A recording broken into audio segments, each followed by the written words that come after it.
Happy birthday anak. Happy 18th birthday. Pasensya ka na kung ganito lang naging birthday mo. Sana napasaya ka namin kahit ganito lang. 18 ka na. 18 ka na. Basta anak, mahal na mahal ka namin ni Daddy. Tapos, balang araw ikaw ang magiging padre de pamilya ng mga kapatid mo. Padre de pamilya. Basta panganay ka anak, ikaw ang magtataguyod sa mga kapatid mo. Kay Kiko, kay Chico. Yun lang.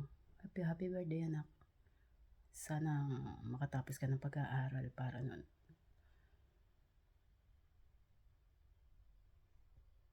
Basta, alam mo na. Love you anak, mahal na mahal ka namin. Alam mo na ikaw ang una kong naging anak na lahat binigay namin sa'yo. I love you anak. Mahal na mahal ka namin nila. Daddy, bye-bye.